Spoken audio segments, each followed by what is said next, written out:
మరొకటి ఏంటంటే మనందరి రక్షణ కొరకు. కాబట్టి ఈ గత 2 దినాలు మీరు చాలా అమూల్యమైన వర్తమానాలు మీరు వినుంటారు. అభిషక్తులైనటువంటి దైవజనులు, కొంచెం వాల్యూమ్ పెంచండి. అభిషక్తులైనటువంటి దైవజనులు మీకు చక్కని వాక్య పరిచర్య చేసి ఉంటారని నేను విశ్వసిస్తూ ఉన్నాను. నేనైతే అల్పుడను, అనుభవ రాహిత్యం గలవాడను.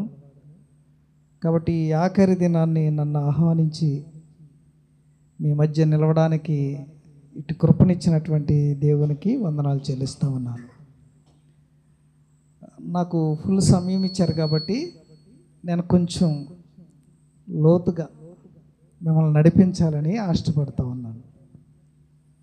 కాబట్టి నా అంశం ఏంటంటే ఈరోజు నశించు ఆత్మల రక్షణ కొరకు అనే అంశం మీద కొన్ని విషయాలు మనం మాట్లాడుకుందాం. శ్రద్ధగా దేవుని మాటలు వినండి, ఎవరు విసిగి చెందవద్దు. నాకు ఫుల్ టైం ఇచ్చారు కాబట్టి ఎంతసేపు మాట్లాడతానో నాకే తెలియదు.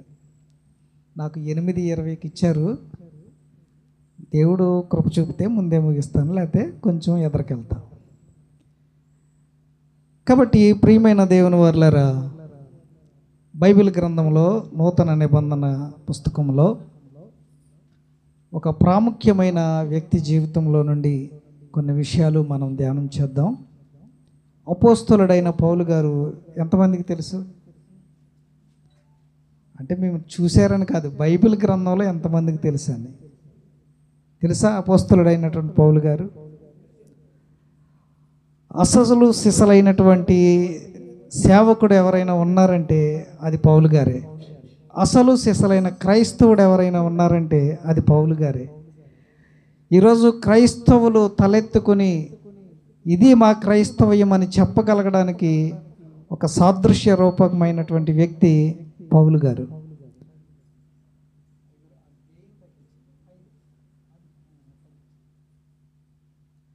గనక ప్రియమైన దేవుని వర్లారా, పౌలు గారి యొక్క పరిచర్యలో ఒక అద్భుతమైన విషయాన్ని మనం ఈ రాత్రి ధ్యానం చేద్దాం. అపోస్తలుడైనటువంటి పౌలు గారు తన విశ్వాస యాత్రలో, సువార్త యాత్రలో 3 సువార్త దండయాత్ర ప్రయాణాలు చేశాడు. ఆ 3 సువార్త దండయాత్ర ప్రయాణాల్లో ఈ రాత్రి మనం ధ్యానించే ఒక ప్రాముఖ్యమైన అంశాన్ని 2వ సువార్త దండయాత్రలో నుండి మనం ఈ రాత్రి ఆ విషయాలు మనం ధ్యానం చేద్దాం. ఈ తన 2వ సువార్త దండయాత్రను క్రీస్తు శకం 50 నుండి 52 సంవత్సరాలు, అంటే 2 సంవత్సరాలు సువార్త దండయాత్ర ప్రయాణం ఆయన చేశాడు. ఈ సువార్త దండయాత్ర ప్రయాణంలో ఆయనకి సహకారులుగా ఉన్నవారు తిమోతి గారు, లోకా గారు, శీల గారు. విషయాలు మీరు గుర్తుపెట్టుకుంటారని నేను ఉపోద్ఘాతంగా చెప్తున్నాను, లేకపోతే ఇంకా ఎదరి నుంచి మాట్లాడేవాడిని. మీకు మనకు అవగాహన కోసం చెప్తా ఉన్నాను. ఈ 3 వ్యక్తులు సువార్త దండయాత్ర చేశారు, 2వ సువార్త దండయాత్ర.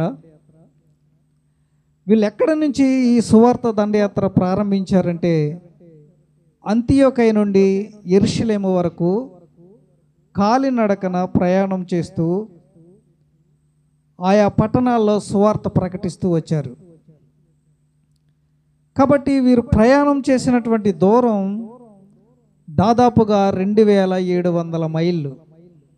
2700 మైళ్ళు కాలినడకన ప్రయాణం చేసి ఆయా పట్టణాల్లో దేవుని సువార్త ప్రకటిస్తూ వచ్చారు.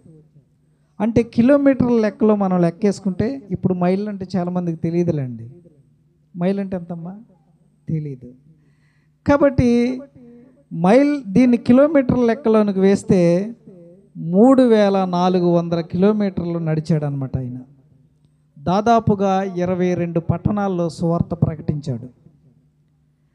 ఈ సువార్త దండయాత్ర చేస్తూ చేస్తూ మనం 16వ అధ్యాయానికి వచ్చినప్పటికీ చూసినప్పుడు ఈ రెండవ సువార్త దండయాత్రలో కొన్ని ప్రాముఖ్యమైన విషయాలు సంగతులు జరిగాయి.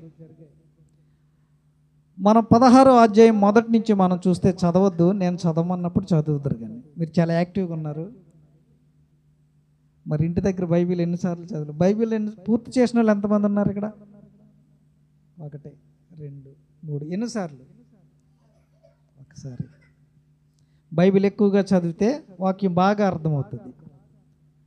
కాబట్టి మా సంఘంలో ఒక ఆయన ఉంటాడు, 100 పైన దాటేసి ఉంటాడు బైబిల్ పూర్తి చేయడం. ఆయన నెలకోసారి బైబిల్ పూర్తి చేసేస్తాడు.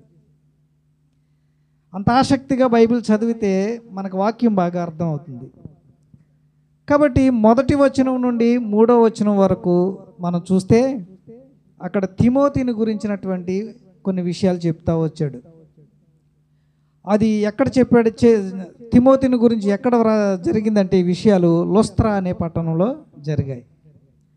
6 నుండి 8వ వచనం వరకు మనం చూసినప్పుడు అక్కడ పౌలు గారికి ఒక సంఘటన ఎదురైంది.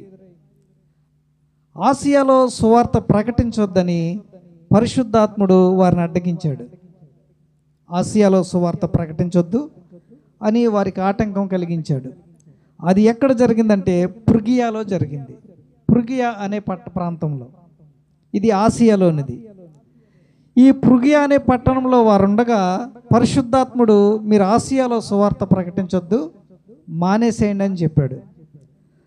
ఆ తర్వాత 9 నుండి 12వ వచనం వరకు మనం చూస్తే పౌలు గారికి ఒక దర్శనం అయింది. ఆ దర్శనంలో ఒక దూత కనిపించింది. ఆ దూత ఏమని చెప్పిందంటే, నువ్వు ఆసియాలో సువార్త మానేసి మాసిదోనియాకి వెళ్ళి సువార్త ప్రకటించని చెప్పారు. కాబట్టి పౌలు గారు ఆసియా నుండి ఇంకా పై ప్రాంతానికి వెళ్ళి మాసిదోనియా అనే ప్రాంతానికి వెళ్ళిపోయారు. మాసిదోనియాలోనికి వచ్చిన తర్వాత అక్కడ నుండి వారు ఫిలిప్పీ పట్టణానికి వెళ్ళారు. ఫిలిప్పీ పట్టణంలో చాలా విషయాలు అక్కడ జరిగాయి. ఈ ఫిలిప్పీ పట్టణంలోనే వారి సువార్త ఎంత విరివిగా జరిగిందో వారికి అన్ని కష్టాలు కూడా ఎదురయ్యాయి. కాబట్టి ఫిలిప్పీ పట్టణం మాసిదోనియాలో ఉంది. 13వ వచనం నుండి 15వ వచనం వరకు మనం చూస్తే అక్కడ ఒక లూదియా అనే స్త్రీ కనిపిస్తుంది. తెలుసా లూదియా? ఎవరికైనా లూదియా గురించి చెప్పారు మీ అయ్యగారు? కాబట్టి ఈ లూదియా తుయితైర పట్టణస్థురాలు. కాబట్టి ఈమె ఓదారంగు పొడి అమ్మేటువంటి ఒక స్త్రీ. కాబట్టి ఈమె ఫిలిప్పీ పట్టణానికి వచ్చి వ్యాపారం చేసుకునే స్త్రీ అన్నమాట. వీళ్ళు సువార్త ప్రకటిస్తున్నప్పుడు లూదియా హృదయం తెరవబడి ఆమె విశ్వసించింది. విశ్వసించడం మాత్రమే కాదు కానీ ఆమె కుటుంబం అంతటికీ బాప్తిస్మం ఇప్పించింది. తన గృహాన్ని ఒక మందిరంగా మార్చింది. తన గృహంలో సంఘం నడిపించబడింది. ఇది మంచి పరిణామం వారి దండయాత్ర ప్రయాణంలో. ఆ తర్వాత 16 నుండి 18వ వచనం వరకు మనం చదవద్దండి, నేను చెప్తున్నాను. పౌలు గారు పరిచర్య చేస్తూ ఉన్నాడు. దెయ్యం పట్టినటువంటి ఒక చిన్నది వారికి రోజు తారసపడుతూ ఉండేది. పౌలు గారు హృదయం వ్యాకులపడి, అరే ఈ యవనస్తురాల్ని దెయ్యం పట్టుకుంది, ఈమె జీవితం పాడైపోయింది కదని ఆ దెయ్యాన్ని గద్దించారు. వాళ్ళు గద్దించినప్పుడు అక్కడ వారికి సమస్య ఎదురైంది. దెయ్యం విడిచి వెళ్ళిపోయింది. ఆ దెయ్యము నుండి లాభాన్ని పొందుతున్న వారు వీళ్ళ మీద వ్యతిరేకంగా కార్యాలు చేయడం ప్రారంభించారు. కాబట్టి వాళ్ళు ఏం చేశారంటే 22 నుండి 31వ వచనం వరకు మనం చూసినట్లయితే, ఇప్పుడు చదవండి. జనసమూహము వారి మీదకు దొమ్మిగా వచ్చెను, న్యాయాధిపతులను చదవండి అమ్మా, వారి బెత్తములతో కొట్టవలనని ఆజ్ఞాపించిరి. వారు చాలా దెబ్బలు కొట్టి వారిని చెరసాలలో వేసి భద్రముగా కనిపెట్టవలనని చెరసాల నాయకునికి ఆజ్ఞాపించిరి. అతడు అట్టి ఆజ్ఞను పొంది వారిని లోపల చెరసాలలోనికి త్రోసి వారి కాళ్లకు బండ వేసి బిగించెను. అయితే మధ్యరాత్రి వేళ పౌలును శీలయు దేవునికి ప్రార్థించుచు కీర్తనలు పాడుచుండిరి. ఖైదీలు వినుచుండిరి. అప్పుడు అకస్మాత్తుగా మహాభూకంపము కలిగెను. చెరసాల పునాదులు అదిరెను. వెంటనే తలుపులన్నీ తెరుచుకొనెను. అందరి బంధకములు ఊడెను. అంతలో చెరసాల నాయకుడు మేలుకొని చెరసాల తలుపులన్నీ తెరచియుండుట చూసి ఖైదీలు పారిపోయారనుకొని కత్తె దూసి తన్ను తాను చంపుకొనబోయెను. అప్పుడు పౌలు, నీవు ఏ హానియు చేసుకొనవద్దు, మేమందరమును ఇక్కడే ఉన్నామని బిగ్గరగా చెప్పెను. అతడు దీపము తెమ్మని చెప్పి లోపలికి వచ్చి వణుకుచు పౌలుకును శీలకును సాగిలపడి వారిని వెలుపలకు తీసుకుని వచ్చి, అయ్యలారా, రక్షణ పొందుటకు నేనేమి చేయవలెను? సరిపోతుంది. ఈ 22 నుండి 31 వచనం వరకు మనం చూసినప్పుడు, ఎప్పుడైతే ఆ దెయ్యం పట్టినటువంటి ఆ చిన్నదానిని బాగు చేశారో అక్కడున్నటువంటి వారు వీళ్ళని కొట్టి చెరసాలలో వేసినట్లుగా మనం చూస్తూ ఉన్నాం. ఈ చదవబడినటువంటి ఈ వచనాలన్నీ మనం ధ్యానం చేయంగానే ఒక మాటను మనం ప్రాముఖ్యంగా తీసుకుని దాని నుంచి మనం ముందుకు వెళ్దాం. మన 30వ వచనం చూస్తే, అయ్యలారా, రక్షణ పొందుటకు నేనేమి చేయవలెను? సరిపోద్దమ్మా. చెరసాల నాయకుడు వేస్తున్నటువంటి ప్రశ్న, క్రైస్తవులుగా జీవిస్తున్న మనం, క్రీస్తు వారుగా బ్రతుకుతున్న మనం, విశ్వాసులమని చెప్పుకుంటున్న మనం, మన ఆధ్యాత్మిక జీవితంలో, మన భక్తి జీవితంలో, మన విశ్వాస జీవితంలో ఎప్పుడైనా రక్షణ పొందుటకు నేనేం చేయాలి అనే ప్రశ్న వేసుకున్నామా? లేకపోతే మీ సేవకుని దగ్గరికి వెళ్ళి, అయ్యగారు, రక్షణ పొందడానికి నేనేం చేయాలి అని ఎప్పుడైనా ప్రశ్నించామా? కానీ ఈ చెరసాల నాయకుడు అంటున్నాడు, అయ్యలారా, రక్షణ పొందుటకు నేనేం చేయాలి? ఏమి చేస్తే రక్షణ?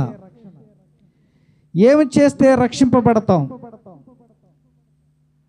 నేటి దినాలలో వాక్యాలు, ప్రసంగాలు ఎలా మారిపోయాయంటే, భౌతికమైనటువంటి వాటిని ఆధారం చేసుకునే బోధ జరుగుతూ ఉంది. ఈ భౌతిక జీవితంలో మనకున్నటువంటి సమస్యలను ఆధారం చేసుకునే బోధ జరుగుతూ ఉంది. భౌతికమైన దీవెనలు, ఆశీర్వాదాలు ఒక విశ్వాసికి లేవని నేను చెప్పట్లేదు, కానీ దానికంటే ప్రాముఖ్యమైనది, దానికంటే మనం కోరుకొనదగినది రక్షణ. రక్షణను విస్మరించి, రక్షణను కాదని మనం ఏది చేసినా మన భక్తి మనకు నిరుపయోగమైపోతుంది. కాబట్టి రక్షణ పొందుటకు నేనేమి చేయాలి అని అడిగినటువంటి ఆ చెరసాల నాయకుడు వేసుకున్న ఆ ప్రశ్న ఈ రాత్రి మనలో ఎంతమంది వేసుకోగలుగుతున్నాం? రక్షణ చాలా ప్రాముఖ్యమైనది క్రైస్తవ జీవితానికి. ఈ లోకంలో నువ్వు ఎంత గొప్ప స్వస్థతను అనుభవించినప్పటికీ మరలా నీవు ఏదో రోగం బారిన పడక తప్పదు. నీ లోకంలో ఎంత ఉన్నతంగా బ్రతికినప్పటికీ ఏదో రోజు నీ లోకాన్ని విడిచిపెట్టక తప్పదు. మరి రక్షణ లేకపోతే క్రైస్తవ్యానికి పునాది, క్రైస్తవ్యానికి ప్రాముఖ్యమైనటువంటి సంగతి రక్షణ. దీనిని విస్మరించింది క్రైస్తవ సమాజం. దీనిని గురించి మాట్లాడడం మానేసింది నేటి దినాల్లో. ఎందుకు పక్కన పెట్టిందంటే, ఈ రక్షణను సంఘం పెరగాలి, సంఘంలో సభ్యులు పెరగాలి, సంఘము అధునాతనమైనటువంటి పద్ధతుల్లోనికి వెళ్ళాలి అనే విషయాల మీద దృష్టి పెట్టింది. కానీ రక్షణ లేకపోతే భయంకరమైనటువంటి స్థితిగతుల్లోనికి వెళ్ళిపోతామన్న భయాన్ని వింటున్న విశ్వాసులకు కలిగించటం లేదు నేడు సేవకులైన వారు. నేను ఎవరిని విమర్శించడానికి కాదు, మనలో ఉన్న లోపాన్ని మనం చూసుకోవాల్సి వస్తుంది పరిస్థితులు. కాబట్టి ఈ చెరసాల నాయకుడు వేసినటువంటి ప్రశ్న ఈరోజు మనం ముందు ఉంచుకొని రక్షణ పొందడానికి మనం ఏం చేయాలో ఆ విషయాలు మనం ఆలోచన చేద్దాం.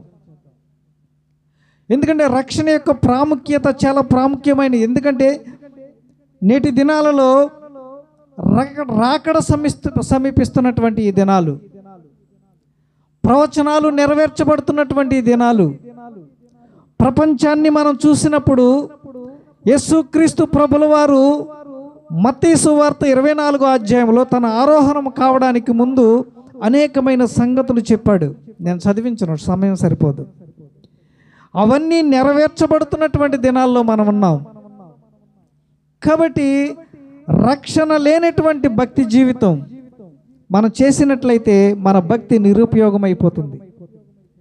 కనుక ప్రియమైన దేవుని వారలారా, దేవుడు ఒక వ్యక్తిని రక్షించడానికి, ఒక వ్యక్తిని తన నిత్య జీవ మార్గంలో నడిపించడానికి ఎన్నో సాధనాలను మనకు కల్పిస్తూ ఉంటాడు.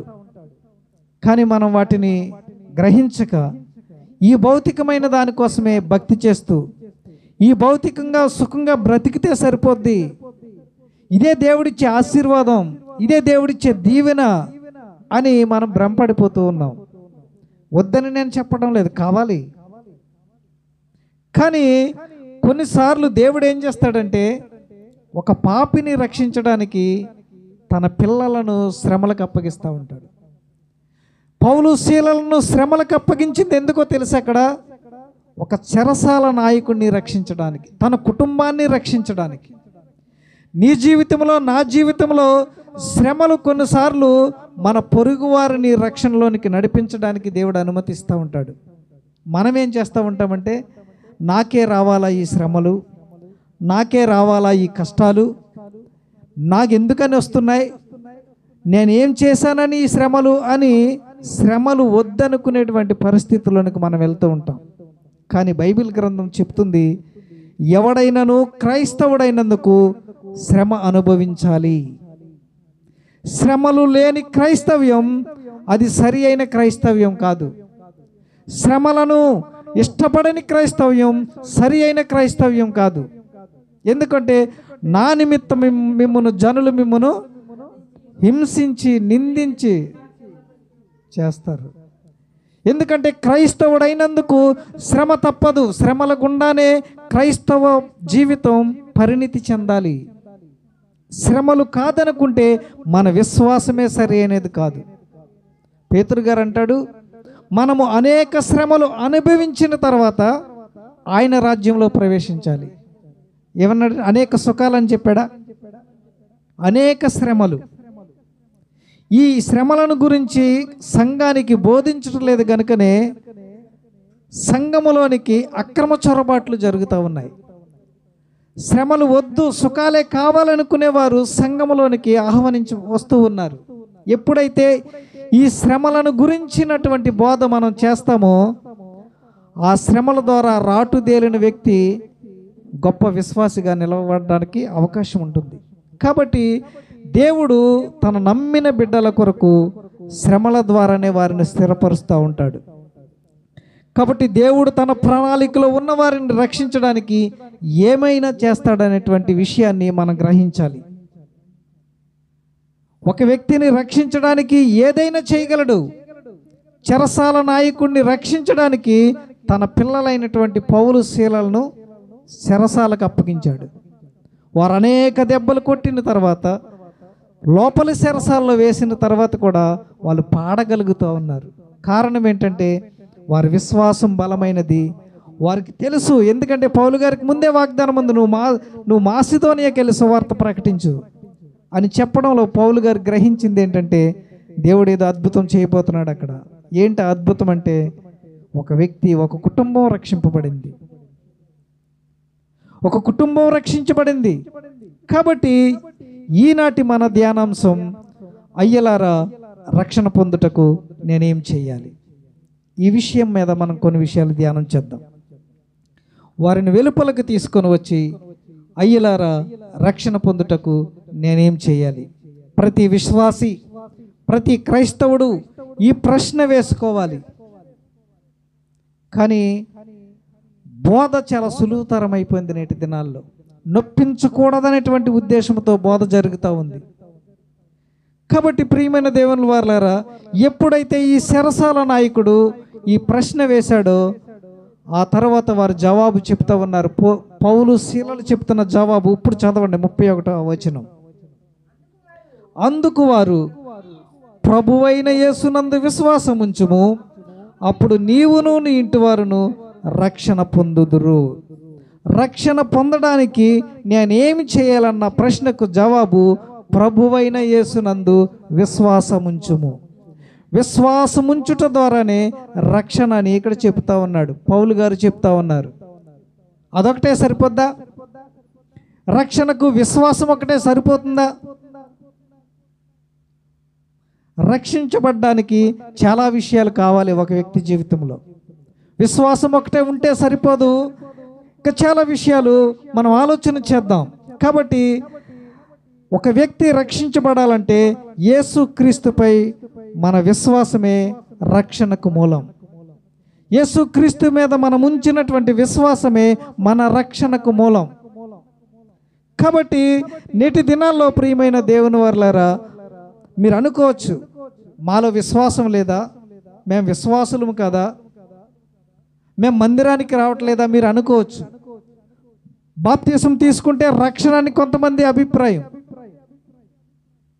బాప్తిసం చెడ్డదని నేను చెప్పట్లేదు, కానీ ఏది దేని కొరకు దేవుడు చెప్పాడో మనం ఆలోచన చేయాలి. మనం అనుకుంటాం, నేను బాప్తిసం తీసుకున్నాను కదా, ఇంకా నాకు రక్షణతో పనేంటి, నేను అవిశ్వాసిగా ఎలా అవుతాను, నేను విశ్వాసినే కదా, అది విశ్వాసానికి సరిపోదా బాప్తిసం అని అనుకోవచ్చు. మరి కొంతమంది, నేను చర్చికి వస్తున్నాను, క్రమంగా వస్తున్నాను కదా, ఇది విశ్వాసం కదా అని అనుకోవచ్చు. మరి కొంతమంది ఏమనుకుంటారంటే, నేను వాక్యం వింటున్నాను, టీవీలో వాక్యం వింటున్నాను, సంఘంలో వాక్యం వింటున్నాను, సెల్ ఫోన్లో వాక్యం వింటున్నాను, ఇది విశ్వాసం కాదా అని అనుకోవచ్చు. మరొక ఆలోచన ఏంటంటే, ఉపవాసాలు చేస్తున్నాను కదా, ప్రతి శనివారం ఉపవాసం, ప్రతి సంవత్సరం అక్టోబర్ మాసంలో 3 దినాల ఉపవాసం, ఇంకేదైనా కుటుంబంలో పరిస్థితులు బాగోనప్పుడు ఉపవాసం, ఇన్ని ఉపవాసాలు చేస్తున్నాను కదా, ఇది విశ్వాసం కదా అని అనుకోవచ్చు. ఈ విశ్వాసం సరిపోదా నా రక్షణకు అని అనుకోవచ్చు. కొంతమంది ఉద్దేశం ఏంటంటే, కానుకలు ఇస్తున్నాను, దశంభాగాలు ఇస్తున్నాను, ప్రథమ ఫలాలు ఇస్తున్నాను, సేవకులకు మంచి ఆతిథ్యం ఇస్తున్నాను, ఇది విశ్వాసం కదా, ఈ విశ్వాసం రక్షణకు పనికిరాదని అనుకోవచ్చు. కానీ భక్తి అంతా బాగానే ఉంది, భక్తి కార్యాలన్నీ బాగానే ఉన్నాయి, ఉపవాసాలు బాగానే ఉన్నాయి, వాక్యం వినడం బాగానే ఉంది, కానుకలు ఇవ్వడంలో బాగానే ఉన్నాం, అన్ని విషయాల్లో మనం బాగానే ఉన్నాం. కానీ మరెందుకు రక్షణ పొందలేకపోతున్నాం? మరెందుకు రక్షించబడలేకపోతున్నాం? ఎందుకు నేను రక్షణ పొందాననేటువంటి ఒక సాక్ష్యాన్ని మనం ఇవ్వలేకపోతున్నాం? నేటి దినాల్లో సాక్ష్యాలు ఏంటండి? నేను రక్షించబడ్డాను, నా బ్రతుకు మారిందనే సాక్ష్యం ఎక్కడైనా వినబడుతుందా? ఎక్కడైనా వినబడుతుందా? ఏ సంఘంలోనైనా రక్షణ సాక్ష్యం వినబడుతుందా? నా బ్రతుకిది మార్చుకున్నాను, నా జీవితం ఇది మార్చుకున్నాను, నా జీవితాన్ని క్రీస్తుకు సమర్పించుకున్నాను. పౌలు గారు అంటాడు, ఇక జీవించినది నేను కాదు, క్రీస్తే నాలో. చెప్పగలము ఈ సాక్ష్యం మనం? ఇలాంటి సాక్ష్యాలు వినబడుతున్నాయా? భౌతికమైన విషయాల్లోనే సాక్షులుగా ఉన్నాం, కానీ ఆధ్యాత్మికమైన విషయాల్లో మనం సాక్షులుగా ఉండలేకపోతూ ఉన్నాం. భక్తి అంతా బాగానే ఉంది, కానుకలు ఇవ్వాలి, ఉపవాసాలు ఉండాలి, వాక్యం వినాలి, ఇవన్నీ విశ్వాసకి కావాలి. కానీ రక్షణ పొందడానికి మనం ఏం చేస్తున్నాం? రక్షణ సాక్ష్యం ఎందుకు చెప్పలేకపోతున్నాం? ఎందుకు రక్షణ పొందలేకపోతున్నాం? కారణం ఏంటి? లోపం ఏంటి? కడుపు నొప్పి తగ్గిందని చెప్పగలుగుతున్నాం, అప్పులు తీరిపోని అని చెప్పగలుగుతున్నాం, కానీ రక్షింపబడ్డానన్న సాక్ష్యం ఎందుకు చెప్పలేకపోతున్నాం? కాబట్టి చూడండి, మనసు మార్చుకోకుండానే ఈ పైవన్నీ మనం చేస్తూ ఉన్నాం. ఏం చేస్తున్నామండి? మనస్సు మార్చుకొనుకోకుండానే పై విషయాలన్నీ మనం చేస్తున్నాం. మనస్సు మార్చుకోనకుండా భక్తి చేస్తున్నాం, మనస్సు మార్చుకోకుండా బాప్తిసం తీసుకుంటున్నాం, మనస్సు మార్చుకోకుండానే కానుకలు ఇస్తున్నాం, మనస్సు మార్చుకోకుండానే వాక్యం వింటున్నాం, మనస్సు మార్చుకోకుండానే సంఘానికి వస్తున్నాం, మనస్సు మార్చుకోకుండానే పాటలు పాడుతున్నాం, భక్తి కార్యాలన్నీ చేస్తున్నాం, కానీ మనస్సు ఒకటి మార్చుకోలేకపోతున్నాం. అందుకే రక్షించబడలేకపోతున్నాం. కారణం ఏంటి? మన బోధ అలా మారిపోయింది. మన బోధ అలా మారిపోయింది. నేటి దినాల్లో రక్షణ గురించి నొప్పించే బోధ, హృదయాలను రేపే బోధ మనం వినబడలేదు మనకి. కాబట్టి ఒక వ్యక్తికి రక్షణ ఎలా వస్తుందో పేతురు గారు చెప్తా ఉన్నాడు. పేతురు భక్తుడు చెప్తా ఉన్నాడు, రక్షణ ఎలా వస్తుందో చెప్తా ఉన్నాడు.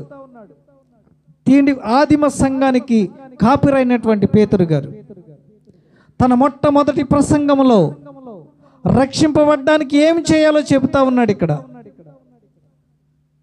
అపోస్తుల కార్యములు 2వ అధ్యాయం 38వ వచనం.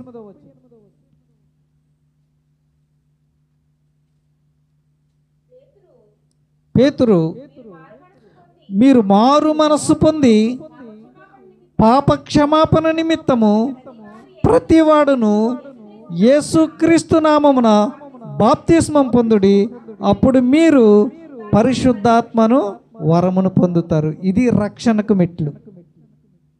రక్షణ ఎప్పుడు వస్తుందంటే మొట్టమొదట చేయవలసింది ఏంటంటే విశ్వాసం ఉంచాలి యేసుక్రీస్తు మీద. విశ్వసించిన నీవు మారు మనసు పొందాలి. మారు మనసు అంటే ఏంటంటే ప్రవర్తనను మార్చుకోవాలి,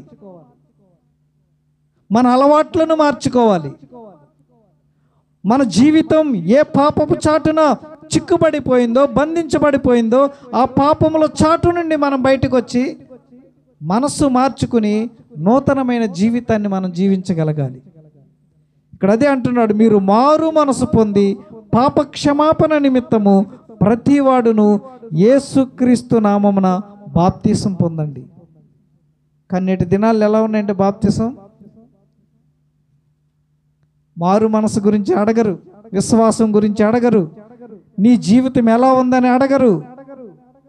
కానీ సంఘములో సభ్యత్వం కోసం బాప్తిసం ఇచ్చేస్తున్నాం. ఇక్కడే క్రైస్తవ సంఘం తప్పుదోవ పట్టింది. అర్హత లేని వారికి బాప్తిసం ఇస్తున్నాం. అర్హత లేని వారికి బాప్తిసం ఇచ్చి సంఘములోనికి ఆహ్వానిస్తున్నాం. కాబట్టి ఆ సంఘములోనికి వచ్చిన వారి మెప్పు కొరకు బోధ మారిపోతుంది. మేము బోధ మార్చుకోవాల్సి వస్తుంది. నొప్పించే బోధ చేస్తే ఈమె రాదేమో, ఇతను రాడేమో, మందిరం ఖాళీ అయిపోద్దేమో అన్న భయం చేత బోధ మార్చేసాం. బోధను సులువుతరం చేసేసాం. క్రీస్తు అపోస్తుల బోధను పక్కన పెట్టేశాం. అందుకే ఇవాళ చాలా సులువుగా సంఘంలోనికి వచ్చేస్తున్నారు. ఈ సులువుగా వచ్చే వారిని చూసి లోకంలో ఉన్నవారు ఏమంటున్నారంటే వీళ్ళు మార్చేస్తున్నారు. ఎక్కడ మారినాయి మన బ్రతుకులు, మన అలవాట్లు ఎక్కడ మారినాయి? క్రీస్తు కొరకు మనం చేసింది ఏదైనా ఉందంటే ఏమీ లేదు. కానీ లోకం మాత్రం మనం చూసి భయపడుతూ ఉన్నారు. కాబట్టి ఇక్కడ ఏమంటాడంటే మొట్టమొదటిగా ఒక వ్యక్తి రక్షింపబడడానికి విశ్వాసం ఉండాలి, రెండవది మనసును మార్చుకోవాలి, మూడవదిగా బాప్తిసం తీసుకోవాలి. అప్పుడు పరిశుద్ధాత్ముడు మనలోనికి వస్తాడు. ఎప్పుడైతే పరిశుద్ధాత్మ అనే వరం నీవు నేను పొందుకుని పరిశుద్ధాత్మకు నిలయముగా ఆలయముగా మన హృదయాలు మార్చబడతాయో అప్పుడు రక్షింపబడినట్లు, అప్పుడు రక్షణ పొందినట్లు.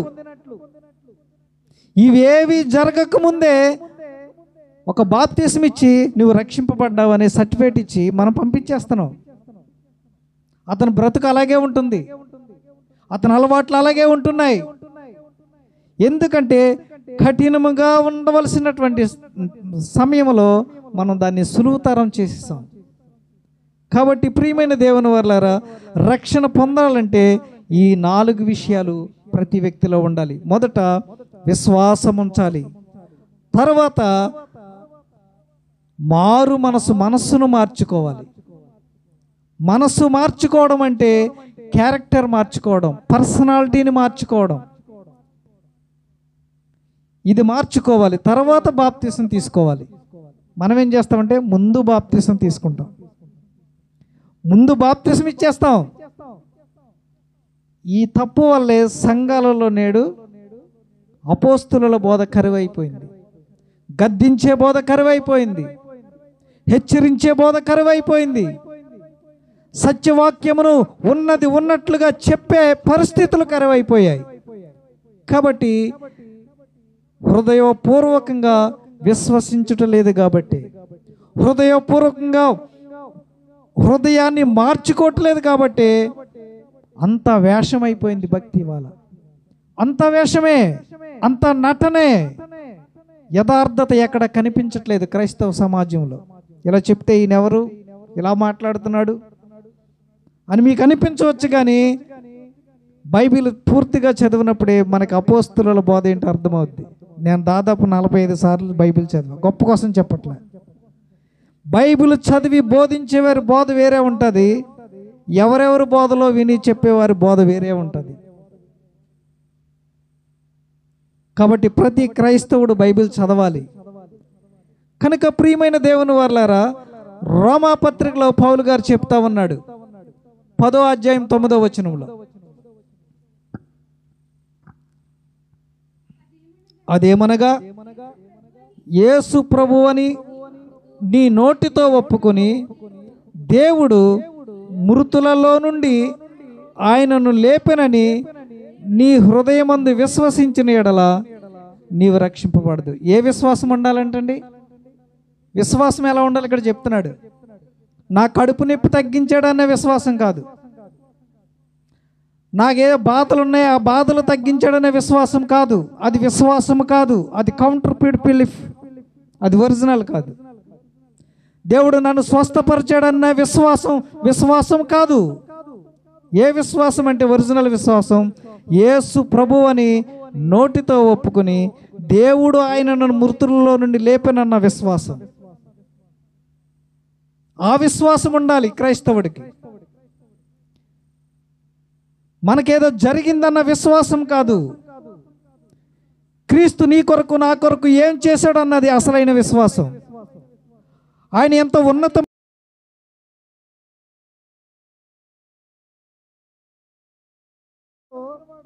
తెలుసుకోవడం విశ్వాసం. ఇక్కడ అంటున్నాడు, మృతులలో నుండి ఆయనను లేపనని నీ హృదయమందు విశ్వసించిన ఎడల నీవు రక్షింపబడదు. క్రీస్తు యొక్క మరణాన్ని నమ్మాలి ప్రతి క్రైస్తవుడు. క్రీస్తులా మరణించడానికి ఇష్టపడాలి ప్రతి క్రైస్తవుడు. అది అసలైన విశ్వాసం.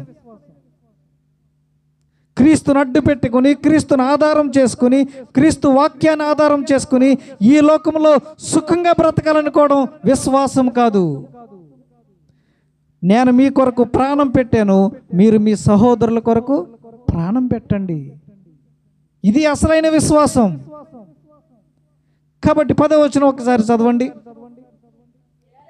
ఏలయనగా నీతి కలుగునట్లు మనుషుడు హృదయములో విశ్వసించును, రక్షణ కలుగునట్లు నోటితో ఒప్పుకొనును. హృదయములో విశ్వసించాలి, నోటితో ఒప్పుకోవాలి. ఆ ఒప్పుకోవడమే మనం సాక్ష్యం అంటాం. ఆ సాక్ష్యం ఏంటంటే యేసే దేవుడు, యేసు తప్ప వేరొక దేవుడు లేడు. యేసును కాదంటే నాకు రక్షణ లేదు, నాకు విమోచన లేదు. యేసును కాదంటే నేను ఈ లోకంలో ఒకవేళ సుఖంగా బ్రతకొచ్చేమో కానీ నిత్యత్వంలో వెళ్ళడానికి నాకు అర్హత లేదు అని చెప్పగలగాలి. అది నోటితో ఒప్పుకోమంటున్నాడు. హృదయంలో విశ్వసించినది నోటితో ఒప్పుకోవాలి.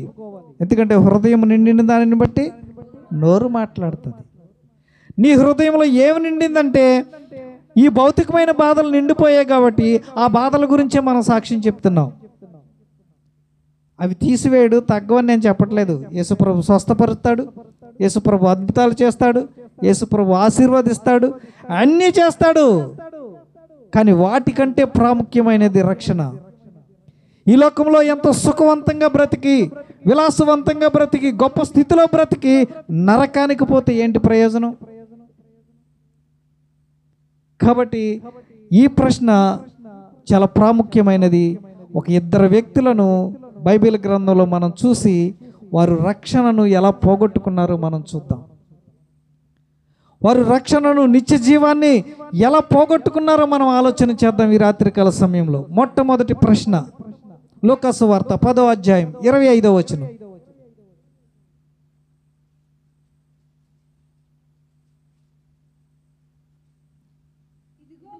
ఇదిగో ఒకప్పుడు ధర్మశాస్త్రోపదేశకుడు లేచి, బోధకుడా, నిత్య జీవమునకు వారసుడనగుటకు నేనేమి చేయవలనని ఆయనను శోధించుచు అడిగాను. ఏం ప్రశ్న వేశాడండి ఈయన? అంటే నిత్య జీవం అంటే రక్షణ. రక్షింపబడ్డానికి నేనేం చేయాలని ఎవరు అడిగేది? ధర్మశాస్త్రాన్ని బోధించే వ్యక్తి, అంటే నాలంటోడు అనమాట.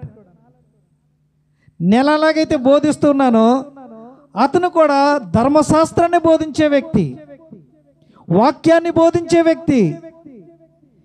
ఇంత వాక్యాన్ని ఎరిగిన వాడు, ధర్మశాస్త్రాన్ని బోధిస్తున్నవాడు, ఇంత పండితుడైన వాడికి తెలియని ప్రశ్న ఏంటంటే నిత్య జీవానికి వెళ్ళడానికి నేను ఏం చేయాలని అడుగుతా ఉన్నాడు.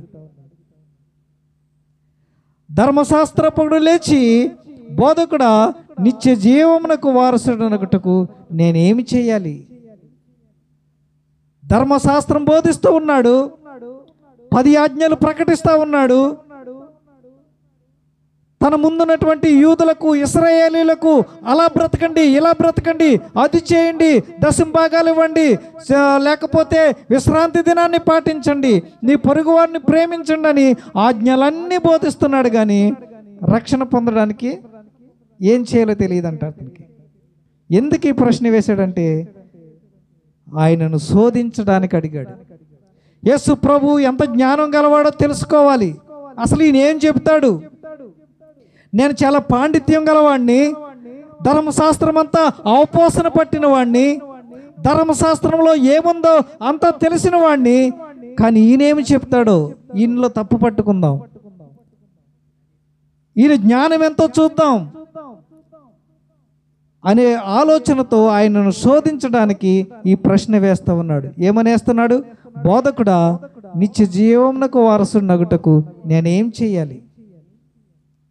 యేసు ప్రభు వాళ్ళు చెప్తా ఉన్నారు సమాధానం. 26వ వచనం. అందుకైన ధర్మశాస్త్రమందు ఏమి వ్రాయబడి ఉన్నది? సరిపోద్దమ్మా. ఇక్కడ ఏమంటాడంటే ధర్మశాస్త్రమందు ఏమి రాయబడి ఉంది? నీకు తెలియదా? నీవు బోధిస్తున్నావు కదా, నీవు అనేక మందికి నేర్పుతున్నావు కదా, ధర్మశాస్త్రం అంతా బోధిస్తున్నావు, కానీ నిత్య జీవంలో ప్రవేశించడానికి తెలియదని ఎందుకంటున్నావని ఆయన ప్రశ్నిస్తా ఉన్నాడు ఆ ధర్మశాస్త్రోపదేశకుడిని. అతను అంటున్నాడు, చూడండి ఆ ధర్మశాస్త్రోపదేశకుడు ఇస్తున్న జవాబు ఏమంటున్నాడు? 27వ వచనంలో చూద్దాం. అతడు నీ దేవుడైన ప్రభువును నీ పూర్ణ హృదయముతోను, నీ పూర్ణ మనస్సుతోను, నీ పూర్ణ శక్తితోను, నీ పూర్ణ వివేకముతోను ప్రేమింపవలెననియు, నిన్ను వలె నీ పొరుగు వారిని ప్రేమింపవలెననియు వ్రాయబడి ఉన్నదని చెప్పాను. ధర్మశాస్త్రోపదేశకుడు అంత కరెక్ట్గానే చెప్తా ఉన్నాడు. పూర్ణ హృదయముతో దేవుణ్ణి ప్రేమించాలని చెప్తున్నాడు, నీ పొరుగు వారిని ప్రేమించమని చెప్తా ఉన్నాడు. కానీ నిత్య జీవానికి వారసుని ఒకటి ఏం చేయాలో తెలియనిదని చెప్తా ఉన్నాడు. కాబట్టి అంటున్నాడు, చూడండి, అప్పుడు యేసు ప్రభువు వారు మాట్లాడుతున్నాడు. అందుకైన నీవు సరిగానే ఉత్తరం ఇచ్చితివి, అలాగూ చేయము, అప్పుడు జీవించదువు. ఏదైతే అతను జవాబుగా చెప్పాడో, ఏదైతే 10 ఆజ్ఞల్లో ఉన్నటువంటి విషయాలు, ధర్మశాస్త్రంలో ఉన్నటువంటి విషయాలు చెప్పాడో, అది చేయవయ్యా, అప్పుడు జీవిస్తావు. అలా చేయి, నువ్వు రక్షింపబడతావు. నువ్వు నిత్య జీవానికి వెళ్ళాలంటే నువ్వు చెప్పినవన్నీ పాటించు. అందులో ప్రాముఖ్యమైనది ఏంటంటే నీ దేవుణ్ణి నీ పూర్ణ హృదయంతో ప్రేమించు, నీ పొరుగువాణ్ణి ప్రేమించు. చాలా ప్రాముఖ్యమైన విషయాలు ఇవి. ఎప్పుడైతే ఈ మాట అన్నాడో అతనిలో ఉన్నటువంటి అసలు స్వరూపం బయటపడింది. అంటాడు చూడండి, అయితే తాను నీతిమంతుడైనట్టు కనపరచుకుని గోరి అతడు అవును గాని నా పొరుగువాడెవడు. పొరుగువాడు తెలియదంటండి ధర్మశాస్త్ర ఉపదేశకుడు. పొరుగువారిని ప్రేమించమని బోధించే వ్యక్తికి పొరుగువాడెవడో తెలియదంట. నా పొరుగువాడెవడో నాకు తెలియదు అని అంటున్నాడు. ఎందుకంటే తాను నీతిమంతుడని కనపరుచుకోవాలనుకుంటున్నాడు, తను పరిశుద్ధుడని కనపరుచుకోవాలనుకుంటున్నాడు. కాబట్టి ఇక్కడ ఏమంటాడంటే తను నీతిమంతుడైనట్టు కనపరచుకుని గోరి అవును కానీ నా పొరుగువాడని ఎవడని. కారణం ఏంటంటే ఇతడు స్వనీతిని చూపిస్తా ఉన్నాడు, తన స్వనీతిని చూపిస్తా ఉన్నాడు. తన స్వనీతి తనకు అడ్డొచ్చింది వాస్తవాన్ని ఒప్పుకోవడానికి. తను ఎంత అజ్ఞానంలో ఉన్నాడో ఒప్పుకోవడానికి ఇష్టపడలేదు. కాబట్టి ఏమంటాడంటే నా పొరుగువాడెవడు. ధర్మశాస్త్రమంతా తెలుసుకున్నవాడు, ధర్మశాస్త్రమంతా బోధిస్తున్నవాడు తన పొరుగువాడెవడో తెలియని అజ్ఞానంలో ఉన్నాడు. తన పొరుగువానిని ప్రేమించలేని అజ్ఞానంలో ఉన్నాడు, తన పొరుగువానిని క్షమించలేనటువంటి అజ్ఞానంలో ఉన్నాడు. ఆ స్వనీతిని ఆధారం చేసుకుని ఆ స్వనీతిని విడిచిపెట్టలేక నిత్య జీవాన్ని పోగొట్టుకున్నాడు. చూడండి చూడండి, తానే నీతిమంతుడైనట్లుగా తన స్వభావాన్ని చూపిస్తా ఉన్నాడు. చూడండి, అంటాడు అలాగు చేయము అప్పుడు నీవు జీవించదవు. ఎలాగూ చేయాలి? ఏ ధర్మశాస్త్రం అందైతే దేవుణ్ణి గురించినటువంటి ఉన్నతమైనటువంటి విషయాలు చెప్పబడ్డాయో, నీ దేవుణ్ణి ప్రేమించమన్నాడు, నీ పొరుగువాడిని ప్రేమించమన్నాడు, ఆ విషయాలు పక్కన పెట్టేశాడు. ఇవాళ క్రైస్తవ విశ్వాసులుగా మనం పొరుగువారిని ప్రేమించట్లేదు కానీ భక్తి మాత్రం బాగానే చేస్తూ ఉన్నాం.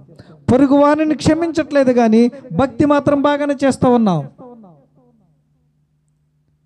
మన పొరుగువారంటే అసూయతో నిండిపోతూ ఉన్నాం.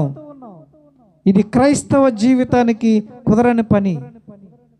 క్రైస్తవుడు అందరినీ ప్రేమించేవాడుగా ఉండాలి, అందరినీ క్షమించేవాడుగా ఉండాలి, అన్నిటినీ సహించేవాడుగా ఉండాలి, అన్నిటినీ స్వీకరించేవాడుగా ఉండాలి. ఎందుకంటే అసలు సిసలైన క్రైస్తవ జీవితానికి ఎప్పుడు శ్రమలు ఎదురవుతాయి. అసలు సిసలైన క్రైస్తవుడికి ఎప్పుడు అవమానాలు ఎదురవుతాయి. వాటన్నిటినీ సహించాలి, వాటన్నిటి గుండా ప్రయాణించడానికి ఇష్టపడాలి క్రైస్తవుడు. కానీ ధర్మశాస్త్రోపదేశకుడు ప్రభువునైతే శోధించాలని వచ్చాడు కానీ నిత్య జీవాన్ని పొందుకోవడంలో విఫలమయ్యాడు. కారణం ఏంటంటే తాను స్వనీతిపరుడు. తనకు అడ్డొచ్చింది ఏంటంటే తన స్వనీతి. తనకు అడ్డొచ్చింది, తనకు కులం అడ్డొచ్చిందేమో, తనకు పదవి అడ్డొచ్చిందేమో. క్రీస్తును పరిపూర్ణంగా అంగీకరించడానికి నీ జీవితంలో ఏదొట్టొచ్చిందో ఒకసారి రాత్రి ఆలోచన చేయి. నీ ఆస్తిపాస్తులు నీకు అడ్డుగా వచ్చేసినాయా? క్రీస్తు కొరకు వాటి మీద మమకారాన్ని చంపుకోలేక నిత్య జీవాన్ని పోగొట్టుకుంటున్నావేమో. నీ బంధుమిత్రులతో నీకేదైనా సంబంధాలు తెగిపోతాయని భయపడి క్రీస్తును నువ్వు బహిరంగంగా ఒప్పుకోవడానికి భయపడుతున్నావేమో. నిత్య జీవాన్ని పొందుకోవాలంటే, ఆ రక్షణలో ప్రవేశించాలంటే కేవలం క్రీస్తును మాత్రమే మనం గురిగా కలిగి జీవించాలి. ఈ ధర్మశాస్త్రోపదేశకుడు చేసిన పని ఏంటంటే తాను ధర్మశాస్త్రోపదేశకుడు గనుక యూదుల నుంచి తనకేదైనా ప్రమాదం వస్తుందేమని తాను నీతిమంతుడిని, నాకే పాపం లేదని అనిపించుకోవడానికి నా పొరుగువాడెవడో నాకు తెలియదని అబద్ధం ఆడినట్లుగా మనం చూస్తాం. కాబట్టి ప్రభు అంటాడు, నువ్వు అలాగ చేసి నిత్య జీవంలో ప్రవేశించు, అనిత్య రాజ్యానికి వారసుడవు అని చెప్తా ఉన్నాడు. రెండవ ప్రశ్న మనం చూద్దాం.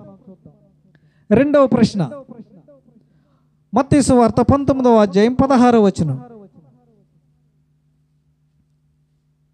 ఇక్కడ ఇంకొక వ్యక్తి ప్రశ్నిస్తా ఉన్నాడు. ఇక్కడ ఇదిగో ఒకడు ఆయన యొద్దకు వచ్చి, బోధకుడా, నిత్య జీవం పొందుటకు నేనే మంచి కార్యము చేయవలనని ఆయనను అడిగాను. ఆ వ్యక్తి అంటాడు, మొదటి వ్యక్తి తను నీతిమంతుడని అనిపించుకోవడానికి తన పొరుగువాడెవడో తెలియదని అబద్ధం ఆడాడు. కానీ ఈ వ్యక్తి ఏమంటాడంటే, నేను నిత్య జీవంలో ప్రవేశించాలంటే ఏ మంచి కార్యం చేయాలి? ఇతని ఆలోచన ఏంటంటే ఏదో మంచి పని చేసి పరలోకం వెళ్ళిపోవాలనేటువంటి ఆలోచన. ఏదో కానుకిచ్చి పరలోకం వెళ్ళిపోవాలి, రక్షణ పొందుకోవాలి, ఏదో దాన ధర్మాలు చేసి రక్షించబడిపోవాలనేటువంటి ఆలోచన. కానీ క్రైస్తవ్యంలో అది కుదరని పని. నీ దాన ధర్మాలను బట్టి నీకు రక్షణ రాదు, నీవిచ్చే కానుకలను బట్టి నీకు రక్షణ రాదు, నీవు చెప్పే సాక్ష్యాలను బట్టి నీకు రక్షణ రాదు. ఎందుకంటే బైబిల్ ఏం చెప్తుందంటే ఇది క్రియల వలన కలిగినది కాదు, అది దేవుని కృపావరమే.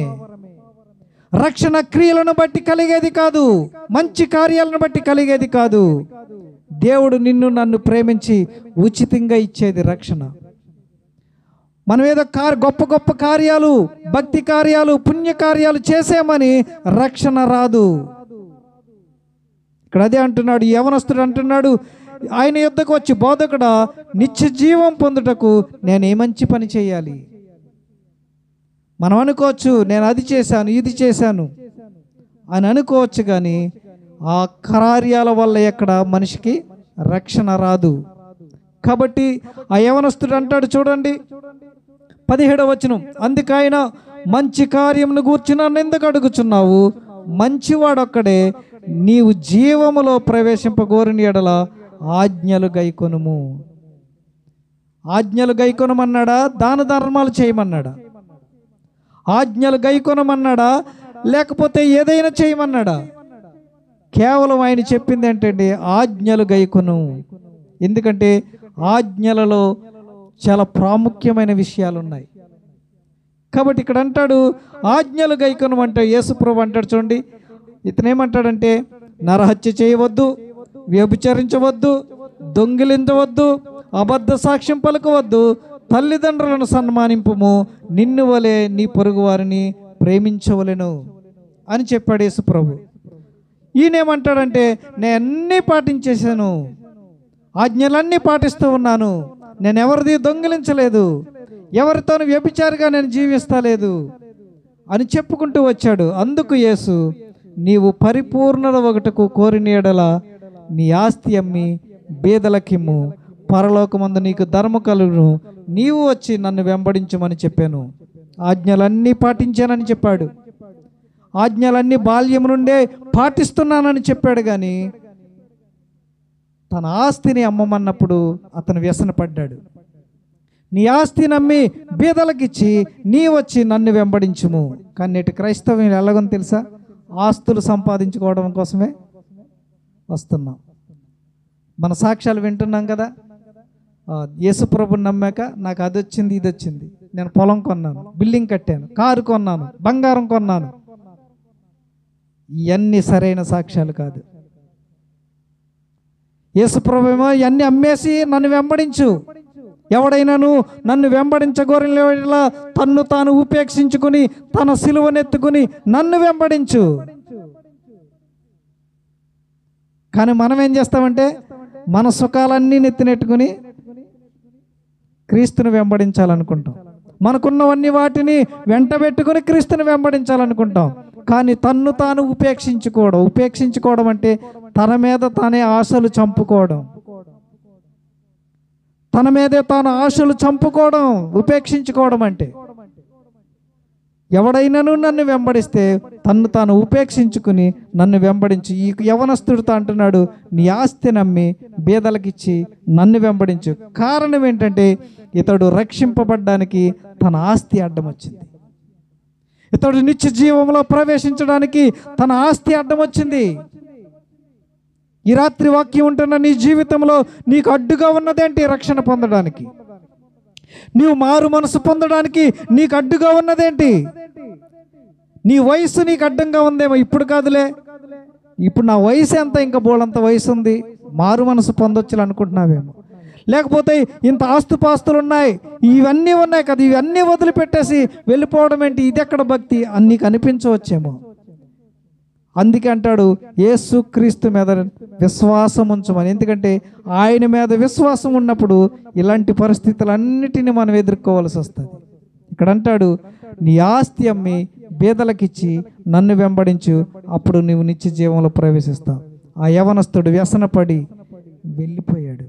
కారణం ఏంటంటే ఆస్తి మీద ఉన్న మమకారం చంపుకోలేకపోయాడు. ప్రతి క్రైస్తవుడు ఆస్తి మీద మమకారం చంపుకోవాలి, ఈ లోకం మీద మమకారం చంపుకోవాలి. ఈ లోకాన్ని సంపాదించుకోవడం చేసే భక్తి సరి అయిన భక్తి కాదు. అది ఎప్పటికైనా నిన్ను క్రీస్తుకు నీకు అడ్డుగా వస్తుంది. ఈ లోకం ధనం, ఈ లోక ఘనత, ఈ లోక పదవులు, ఈ లోక ఉద్యోగాలు, ఈ లోకమైన ఉన్నతమైన ప్రతిదీ కూడా క్రీస్తుకు నీకు అడ్డుగా ఖచ్చితంగా వస్తుంది. ఆ యవనస్తుడు వ్యసనపడి వెళ్ళిపోయాడు. మరి ఎలా? ధర్మశాస్త్రోపదేశకుడు వద్దని వెళ్ళిపోయాడు, ధర్మశాస్త్రం తెలిసిన వాడే వద్దని వెళ్ళిపోయాడు. ఈ యవనస్తుడు ధర్మశాస్త్రాన్ని పాటించేవాడే రక్షణలో పొందుకోవడానికి ఇష్టపడకుండా వెళ్ళిపోయాడు. మరి ఎవరు పొందుకున్నారు రక్షణ? రక్షణ పొందుకున్న వారు వ్యక్తులు ఎవరైనా ఉన్నారా బైబిల్లో అంటే మనకు వ్యక్తి కనపడతాడు. చూడండి, లూకా సువార్త 19వ అధ్యాయం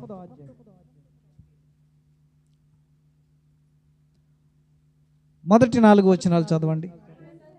ఆయన సంచరించుచు యెరికో పట్టణంలో ప్రవేశించి దాని గుండా పోవుచుండెను.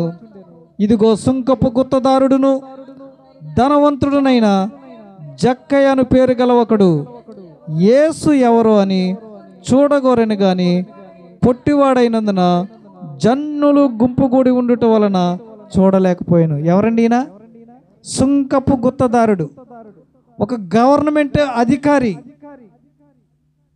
యూదులైన వారు ధర్మశాస్త్ర బోధకుడు కానీ, ధర్మశాస్త్రాన్ని పాటించేవాడు కానీ రక్షణ పొందలేకపోయాడు. కానీ అన్యుడైన వాడు రక్షణను సంపాదించుకుంటున్నాడు. ఇక్కడ ఇతడు పొట్టివాడు. ఇతనికి ఉన్నటువంటి ఆశ ఏంటంటే యేసు ఎవరో చూడాలనుకున్నాడు. యేసు ఎలా ఉంటాడు ఈయన గురించి గొప్పగా చెప్తున్నారు, చాలా పాపులర్గా మాట్లాడుకుంటున్నారు ఈయన గురించి. ఈయన ఎవరో చూడాలి. ఆయనకు సంబంధం లేదు, ఆయన మంచి ఉద్యోగంలో ఉన్నాడు, ఆయన రోమా ప్రభుత్వంలో ఒక అధికారిగా కలిగిన వాడు. కానీ యేసు క్రీస్తును గురించినటువంటి మాటలు విని ఆయన చూడాలనుకున్నాడు. చూడండి, ఈ జక్కయ్య యొక్క జీవితంలో యేసును చూడాలన్నటువంటి ఒక కోరిక ఉంది. ఆ కోరిక ఇతన్ని ఏం చేసిందో చూడండి, ఒక్కసారి చూడండి. 4వ వచనం. అప్పుడు యేసు త్రోవను రానయ్యుండగా గనుక అతడు ముందుగా పరిగెత్తి ఆయనను చూచుటకు మేడి చెట్టు ఎక్కెను. చూడండి, ఇతను పొట్టివాడు, చూడాలనుకున్నాడు కానీ వీలు పడలేదు. ఒక మేడి చెట్టు దగ్గరికి పరిగెత్తుకుని ఎక్కి అక్కడ చెట్టు ఎక్కి చూడాలనుకున్నాడు. ఇతనికి ఉన్నటువంటి పట్టుదల క్రీస్తును చూడాలి, ఒక కోరిక, ఒక పట్టుదల. మన జీవితాల్లో ఈ పట్టుదల ఉందా? ఏమైనా యేసును చూడాలి, ఆయన రక్షణను పొందుకోవాలి, ఆయన రక్తంతో కడగబడాలి, ఆయన నిత్య జీవంలో ప్రవేశించాలనేటువంటి ఒక కోరిక, పట్టుదల నేటి క్రైస్తవ సమాజంలో కనబడుతుందా? ఎప్పుడైనా ఈ పట్టుదలతో ప్రార్థన చేసామా? కానీ జక్కయ్య జీవితంలో పట్టుదల కలిగిన వ్యక్తిగా మనకు కనబడతా ఉన్నాడు. జక్కయ్య కోరిక కలిగిన వాడిగా చూస్తూ ఉన్నాం. రెండవది పట్టుదల కలిగిన వాడిగా మనం చూస్తూ ఉన్నాం. అడ్డంకులను అధిగమించాలనేటువంటి పట్టుదల. ఎందుకంటే తన కుటుంబ స్థాయిని మర్చిపోయాడు, తన ఉద్యోగ స్థాయిని మర్చిపోయాడు, తన శరీరము ఎంత బలహీనమైనదో మర్చిపోయాడు. తనకున్నటువంటి పట్టుదల ఏంటంటే ఏమైనా క్రీస్తును చూడాలి, ఏమైనా ప్రభువును చూడాలి అనేటువంటి ఆశతోనే ముందుకు సాగుతాడు. చూడండి, 5వ వచనం చూడండి. యేసు ఆ చోటికి వచ్చినప్పుడు కన్నులెత్తి చూచి, జక్కయ్య త్వరగా దిగుము, నేడు నేను నీ ఇంట నుండవలసి ఉన్నది. అతడు త్వరగా దిగి సంతోషముతో ఆయనను చేర్చుకున్నాడు. జక్కయ్య కేవలం చూడాలనుకున్నాడు అంతే. ఒక్కసారైనా ఆయన చూస్తే సరిపోద్ది అనుకున్నాడు. కానీ తను ఊహించినటువంటి పరిణామాలు అక్కడ జరుగుతూ ఉన్నాయి. యేసు ఆ చోటికి వచ్చి, జక్కయ్య త్వరగా దిము, నేను నీ ఇంట ఉండవలసి ఉన్నది అని అంటూ ఉన్నాడు. కారణం ఏంటంటే అతడు వెంటనే యేసును చేర్చుకున్నాడు అని చెప్పబడింది ఇక్కడ. అతడు త్వరగా దిగి సంతోషముతో ఆయనను చేర్చుకున్నాడు. యేసుని మన హృదయాలలోనికి చేర్చుకున్నామా మనం? యేసే గనక మన హృదయాలలో ఉంటే వేరొక లోక సంబంధమైన దానికి చోటు ఎక్కడుంటుంది మన జీవితాల్లో? లోకంలో ఉన్న విషయాలకు చోటు ఎక్కడుంటుంది మన జీవితాలలో? జక్కయ్య విధేయత చూపిన వాడే యేసును చేర్చుకున్నాడు. యేసును చేర్చుకున్నాడు కాబట్టి రక్షణను సంపాదించుకోగలిగాడు. కానీ యేసును మన హృదయాలలోనికి చేర్చుకొని మన జీవితాలు రక్షణలోనికి ఎలా ప్రవేశించగలుగుతాయి? ఇక్కడ అంటున్నాడు, జక్కయ్య యేసు పిలుపుని వినిన వెంటనే స్పందించాడు, ఆలస్యం చేయలేదు, సాకులు చెప్పలేదు. మనం చాలా సాకులు చెప్తాం కదండి. ఇవాళ రాలేనండి, రేపు వస్తాను. ఇవాళ చేయలేనండి, రేపు చేస్తాను. నాకు అధిక ఆ పని ఉందండి, ఈ పని ఉందండి, అలాగే ఇలాగ. కానీ యేసు అన్నాడు, జక్కయ్య నువ్వు దిగు, నేను మీ ఇంటికి రావాలి. వెంటనే దిగాడు. అతను సంశయించలేదు, అయ్యో నా ఉద్యోగం పోతుందేమని అనుకోలేదు. ఎందుకంటే ఆ రోజు యేసుని చేర్చుకుంటే రోమా ప్రభుత్వం నుంచి వ్యతిరేకతలు వస్తాయి. నేడు యేసును బహిరంగంగా అంగీకరిస్తే మన ప్రభుత్వాల నుంచి కూడా వ్యతిరేకతలు వస్తున్నాయి నేటి దినాల్లో. కాబట్టి జక్కయ్య యేసును సంతోషంతో చేర్చుకున్నాడు. 8వ వచనం ఒకసారి చదవండి. జక్కయ్య నిలువబడి, ఇదిగో ప్రభువా, నా ఆస్తిలో సగము బీదలకిచ్చుచున్నాను. నేనెవని యొద్దనైనను అన్యాయముగా దేనినైనను తీసుకొని ఎడల అతనికి 4 గంతలు ఇస్తానంటున్నాడు. దేవుడు ఏమైనా చెప్పాడా? జక్కయ్య నీ జీవితం ఇంత అన్యాయమైనది, ఇంత దౌర్భాగ్యంగా జీవించావు, నీవింత పాపివని యేసు ప్రభుల వారు ఎక్కడ జక్కయ్యతో చెప్పలేదు. కానీ యేసు ఎప్పుడైతే తన గృహంలోనికి ప్రవేశించాడో పశ్చాత్తాపంతో మాట్లాడుతూ ఉన్నాడు. పశ్చాత్తాపడుతూ మాట్లాడుతూ ఉన్నాడు. ఏమంటున్నాడంటే, ప్రభువా, నా ఆస్తిలో సగము బీదలకిస్తున్నాను. నేను ఎవరి దగ్గరైనా అన్యాయంగా తీసుకున్నట్లయితే దానికి 4 గంతలు ఇస్తాను. పశ్చాత్తాపడతా ఉన్నాడు. 4 గంతలు చెల్లిస్తాను. నేను ఎవరినైనా అన్యాయం చేసినట్లయితే, ఎవరిదైనా దోచుకున్నట్లయితే, ఎవరినైనా మోసం చేసినట్లయితే నేను 4 గంతలు చెల్లిస్తాను అంటున్నాడు. ఆ పశ్చాత్తాపం దేవునికి నచ్చింది. ఆ ఒప్పుకోలు, ఆ మనస్సు దేవునికి నచ్చింది, యేసు ప్రభువులకు నచ్చింది. చూడండి అక్కడ అంటాడు,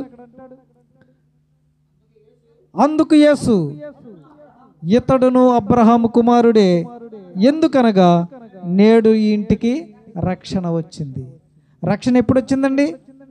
ఎప్పుడైతే ఒప్పుకున్నాడో, ఎప్పుడైతే పశ్చాత్తాపడ్డాడో, ఎప్పుడైతే తన జీవితం ఎంత దౌర్భాగ్యకరమైనదని తెలుసుకున్నాడో, యేసుక్రీస్తు వారు తన జీవితం గురించి చెప్పకముందే ఒప్పుకుంటూ ఉన్నాడు. ఎన్నో సంవత్సరాలుగా వాక్యం వింటున్నాం, ఎంతో గొప్ప గొప్ప సేవకుల బోధలు వింటున్నాం. కానీ మనస్సులో ఉన్నదాన్ని బహిరంగంగా ఒప్పుకోవడానికి ఎప్పుడైనా ఇష్టపడ్డామా? నీ బ్రతుకు నా బ్రతుకు ఏంటో ప్రభు పాదాల చెంత ఒప్పుకున్న పరిస్థితులు, అనుభవాలు ఉన్నాయి మన జీవితంలో. కానీ జక్కయ్య బహిరంగంగా ఒప్పుకుంటున్నాడు. అనేక మంది ప్రజల మధ్య తన జీవితాన్ని ఒప్పుకుంటున్నాడు. ఎందుకంటే యేసు ప్రభు వెళ్తే ఒంటరికి వెళ్ళడు కదండి. ఆయన ఎక్కడికి వెళ్ళినా 1000 మంది అనుసరించేవారు. 1000 మందిలో నిలబడి అంటున్నాడు, నేను ఏదైనా ఎవరిదైనా అన్యాయంగా తీసుకుంటే 4 గంతలు ఇచ్చేస్తాను. నా ఆస్తిలో సగం పేదలకు ఇచ్చేస్తాను. నాకు ఈ ఆస్తి అవసరం లేదు, నాకు రక్షణ కావాలి. నాకు ఈ ఉద్యోగం, ఈ హోదా నాకు అక్కర్లేదు, నాకు రక్షణ కావాలి అన్న మనసుతో మాట్లాడుతున్నాడు జక్కయ్య. అప్పుడు అంటాడు ప్రభు, అందుకు యేసు, ఇతడును అబ్రహాము కుమారుడే, ఎందుకనగా నేడు ఈ ఇంటికి రక్షణ వచ్చింది. నీ ఇంటికి, నీ జీవితంలోనికి రక్షణ కావాలంటే నువ్వు దేనిని విడిచిపెట్టాలో, దేనిని ఒప్పుకోవాలో ఈ రాత్రి తీర్మానం చేసుకోవాలి. నీ దేవునికి, నీవు రక్షింపబడడానికి అడ్డుగా ఉన్నటువంటి ప్రతి సంబంధాన్ని, ప్రతి అలవాటును, ప్రతి దుష్కార్యంతో కూడినటువంటి నీ జీవితాన్ని ఈ రాత్రి ఒప్పుకోవాలి. అప్పుడే రక్షణ. ఆ జైలు నాయకుడు అడిగిన ప్రశ్నకు సమాధానం జక్కయ్య జీవితంలో మనకు కనిపిస్తూ ఉంది. అయ్యలారా, రక్షణ పొందుటకు నేనేమి చేయాలి? అది జక్కయ్య చేశాడు. ధర్మశాస్త్రోపదేశకుడు చేయలేని పని, ధర్మశాస్త్రాన్ని పాటించే వాడు చేయలేని పని, ధర్మశాస్త్రం ఏమాత్రం తెలియని వాడు చేశాడు. ఇక్కడ తను ఎలా పశ్చాత్తాపడాలో, ఎలా సరి చేసుకోవాలో, ఎలా ఒప్పుకోవాలో జక్కయ్య ఒప్పుకున్నాడు. అందుకే యేసు ప్రభువు వారు అంటున్నాడు, నేడు ఈ ఇంటికి రక్షణ వచ్చి ఉన్నది. కాబట్టి ప్రియమైన దేవుని వారలారా, రక్షణ పొందడానికి నీవు నేను ఏం చేస్తూ ఉన్నాం? వచ్చి వెళ్ళిపోతున్నాం. ఒక ఆచారపూర్వకమైన భక్తి పరులుగా మారిపోయాం. అలవాటు భక్తి పరులుగానే మన జీవితం అంతా గడిపేస్తూ ఉన్నాం. కానీ రక్షణ పొందడానికి ఏమి చేయట్లేదు. మందిరానికి వెళ్ళాలి, పాడాలి, చదవాలి, ఏం వద్దని చెప్పట్లేదు, ఇవన్నీ కావాలి. కానీ రక్షణ మాత్రం పొందుకోలేనటువంటి ఇంకా ఆ మరుగుజ్జితనంలోనే ఉండిపోయాం. ఇంకా ఎదుగు బొదుగులేని ఆత్మీయ జీవితంలోనే మనం ఉండిపోయాం. రక్షణను నిర్లక్ష్యం చేస్తూ ఉన్నాం మనం. చూడండి, 10వ వచనంలో అంటాడు, నశించిన దానిని వెతికి రక్షించుటకు మనుష్య కుమారుడు వచ్చానని చెప్పాను. నేను ఎందుకు వచ్చానో తెలుసా? నశించిన దానిని రక్షించడానికి వచ్చా. నేను ఆ పని మీదే వచ్చాను ఈ లోకానికి. ఆ పని జరిగించాడు జక్కయ్య జీవితంలో. జక్కయ్య పొందుకున్నాడు ఆ రక్షణను. కాబట్టి ఈ రాత్రి వాక్యం విన్న ప్రియ దేవుని బిడ్డ, నీ రాత్రి నువ్వే నిర్ణయం తీసుకుంటున్నావు? రక్షణ పొందడానికి ఏమి చేయాలో అనే నిర్ణయాన్ని నువ్వు తీసుకుంటూ ఉన్నావు. ఇంత గొప్ప రక్షణను నిర్లక్ష్యం చేస్తే ఎలా తప్పించుకుంటావు? రక్షణను నిర్లక్ష్యం చేస్తే తప్పించుకోలేవని వాక్యం చెప్తా ఉంది. నువ్వెంత గొప్పగా ఈ భక్తి చేసిన ఈ లోకములో, నువ్వెంత గొప్ప కార్యాలు, భక్తి కార్యాలు చేసిన ఈ సంఘములో, నీ సంఘములో రక్షణను పొందుకొనని వ్యక్తిగా నీవు ఉండిపోతే నువ్వెలా తప్పించుకుంటావు? ఇక్కడ అంటూ ఉన్నాడు, ఇదే మిక్కిలి అనుకూల సమయము, ఇదే రక్షణ దినము. ఇంత గొప్ప రక్షణను నీవు నేను ఒకవేళ నిర్లక్ష్యం చేస్తూ ఉన్నావేమో. లోకమును చూసి మనం అలా ఉండాలనుకుంటున్నామేమో, కానీ రక్షణను మాత్రం ఎలా పొందుకోవాలో అన్న ఆలోచన లేని వారిగా ఉన్నాం. ఈ రాత్రి నీ యొక్క తీర్మానం ఏంటి? ఈ రాత్రి నీ తీర్మానం ఏంటి? జక్కయ్య ఒక మంచి తీర్మానాన్ని తీసుకున్నాడు. జక్కయ్య తన ఆస్తిని వదిలిపెట్టడానికి ఇష్టపడ్డాడు.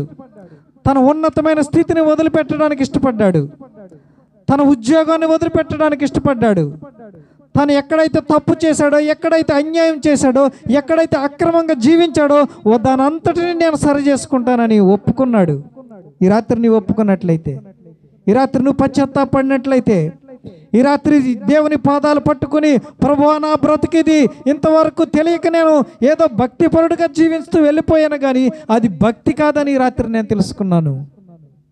నా పాపాలు నీ సన్నిధిలో ఒప్పుకుంటున్నాను, నన్ను క్షమించు. ఇంత గొప్ప రక్షణను ఇంతకాలం నిర్లక్ష్యం చేశాను, నేను ఎలా తప్పించుకోగలను ఆ నిత్య నరకం నుండి? ఈ లోకంలో భక్తి దేనికి చేయాలంటే నిత్య నరకము నుండి తప్పించబడ్డానికి. కాబట్టి ఆ రక్షణను నిర్లక్ష్యం చేసిన వ్యక్తిగా నీవు ఉన్నట్లయితే, ఈ రాత్రి వాక్యం విన్న నీవు జక్కయ్య ఎలాంటి తీర్మానంతో రక్షణను స్వతంత్రించుకున్నాడో అటు తీర్మానం ఈ రాత్రి మనం తీసుకుందాం. జైలాధికారి అయ్యలారా, రక్షణ పొందుటకు నేనేం చేయాలి? ప్రభు అయిన యేసునందు విశ్వాసం ఉంచుము, నీవును నీ ఇంటి వారును రక్షించబడతారు. ఆ విశ్వాసం భౌతికమైనది కాదు, ఆధ్యాత్మికమైనది. క్రీస్తుకు పరిపూర్ణంగా మనలను మనం సమర్పించుకునే విశ్వాసం. ఆయన తప్ప వేరొక రక్షకుడు లేడనేటువంటి విశ్వాసం. ఆయనే ఈ లోకంలో మనుషులను రక్షించే దేవుడు. ఆయన పాదాలు పట్టుకుని ఆయన రక్షణలో మనం ప్రవేశిద్దాం. అట్టి కృప దేవుడు మనకు అనుగ్రహించి నడిపించునుగాక. ప్రార్థన చేసుకుందాం. కళ్ళు మూసుకోండి, ప్రార్థన చేసుకుందాం. ప్రతి ఒక్కరూ నోరు తెరిచి ప్రార్థన చేద్దాం. ప్రభువా, భక్తి అంటే ఏదో పాటలు పాడి వెళ్ళిపోదాం అనుకుంటున్నాను. భక్తి అంటే నాకు ఉన్నటువంటి తలాంతులను ప్రదర్శించి వెళ్ళిపోవడం అనుకుంటున్నాను. భక్తి అంటే నాకున్నటువంటి బాధల నుండి, రుగ్మతల నుండి విడిపించబడటమే అని అనుకుంటున్నాను. కానీ అసలు భక్తి రక్షణ సంపాదించుకోవడం అని, అనిత్య జీవంలో ప్రవేశించడం అని తెలుసుకోలేకపోతున్నాను. ప్రభువా, అనిత్య జీవంలో ప్రవేశించడానికి నాయనా నాకున్నటువంటి ప్రతి దాన్ని నేను విడిచిపెట్టడానికి ఇష్టపడుతూ ఉన్నాను. నా పాప జీవితాన్ని వదిలిపెట్టడానికి ఇష్టపడుతున్నానని ఈ రాత్రి ప్రార్థన చేద్దాం. ప్రతి ఒక్కరూ ప్రార్థన చేయండి. ప్రభువా, నన్ను క్షమించు ప్రభు అని ప్రార్థన చేద్దాం. ప్రభువా, తెలియక ఎంతో దౌర్భాగ్యకరమైన జీవితాన్ని నేను ఇంతవరకు జీవించాను, నన్ను క్షమించిన ఆయనని ఆయన పాదాలు పట్టుకుందాం, ప్రార్థన చేసుకుందాం. ప్రేమ నమ్మకం కలిగిన మా ప్రియ ప్రభువా, మా పరలోకపు తండ్రి, మీకు వందనాలు చెల్లిస్తూ ఉన్నాను. మా నాయన పౌలు గారి ద్వారా జరిగించిన సువార్త దండయాత్ర పరిచర్యలో జైలు నాయకుడిని మీరు రక్షించడానికి నాయన మీ పిల్లలను నాయన చెరసాలకు అప్పగించారు, దెబ్బలకు అప్పగించారు మా ప్రభువా. వారు తిన్న దెబ్బలను బట్టి, ఆ దెబ్బలతోనే పాడిన పాటలను బట్టి, అక్కడ జరిగినటువంటి అద్భుతమైన సంఘటనను బట్టి మా ప్రభువా ఒక జైలు అధికారి కుటుంబం రక్షింపబడింది. ఈ రాత్రి మా నాయన ఈ వాక్యమును విన్న బిడ్డల జీవితాల్లో మీ రక్షణ కార్యాన్ని జరిగించండి. వారి కుటుంబాలు రక్షించబడడానికి సహాయం చేయండి ప్రభువా. భక్తి అంటే ఈ లోకానికి సంపాదించుకోవడం కాదని, నిత్య జీవాన్ని సంపాదించుకోవడం అని, యుగ యుగాల జీవితంలో ప్రవేశించాలని నాకు ఇంతవరకు తెలియలేదు మా నాయన. నన్ను క్షమించండి. ఆ రక్షణ నాకు కావాలి, నా రక్షణ నాకు కావాలని నాయన ప్రార్థన చేసుకుందాం. ప్రేమ కలిగిన మా తండ్రి మీకు వందనాలు. విన్న వాక్యాన్ని ప్రతి ఒక్కరిలో హృదయంలో భద్రపరచండి. మీ రక్షణలో ప్రవేశించడానికి సహాయం చేయండి. ఎవరిని దాటిపోవద్దు మా ప్రభువా, ఎవరిని విడిచిపెట్టద్దు మా నాయన. మా విరోధి అయిన సాతాను గర్జించే సింహం వలె ఎవరిని మృంగుదరాన్ని తిరుగులాడుతూ ఉన్నాడు. ఎందుకంటే తన కొరకు, తన దూతల కొరకు నిర్మించబడినటువంటి ఆ నరకంలోనికి మీ పిల్లలను తీసుకుపోవాలని వాడి ప్రణాళిక గనుక ప్రభువా, ఎవ్వరూ ఆ నరకంలోనికి వెళ్ళడానికి వీల్లేదు. యాషావు నాయన ఆసక్తితో వెతికాడంట, ఆశీర్వాదం దొరకలేదని నాయన మీ వాక్యం సెలవిస్తుంది. మాకు ఇవ్వబడిన సమయం అయిపోతే నాయన, మాకు ఉన్నటువంటి పరిస్థితులు మారిపోతే నేను ఇలాగ సుఖంగా కూర్చుని వాక్యం వినే పరిస్థితులు ఉండకపోవచ్చు, బోధించే పరిస్థితులు ఉండకపోవచ్చు మా ప్రభువా, వాక్యం ద్వారా మమ్మల్ని గద్దించే పరిస్థితులు ఉండకపోవచ్చు. ఆ పరిస్థితుల్లో నువ్వు ఎలాగ వాక్యాన్ని అనుసరించగలుగుతావు, ఎలా విశ్వాసాన్ని కొనసాగించగలుగుతావు, అటు కృపనిచ్చి నడిపించండి నాయన. ప్రతి ఒక్కరూ అసలు సిసలైన విశ్వాసాన్ని నేను తెలుసుకుని మీ రక్షణలో పాలువారవడానికి మీ కృపనిచ్చి నడిపించమని యేసు నామములో ప్రార్థించి వేడుకొనుచున్నాం తండ్రి, ఆమేన్. ఈ సమయం ఇచ్చిన దేవుని దాసులకు వందనాలు. ఒకవేళ సమయం ఎక్కువైనట్లయితే మన్నించండి. నా వెనక దైవజనులు ఉన్నారు కనుక నేను ఒకవేళ ఎక్కువైతే నన్ను మన్నించమని ప్రార్థిస్తూ ఉన్నాను. నాకు ఈ సమయం ఇచ్చి నన్ను ఈ స్థలానికి ఆహ్వానించిన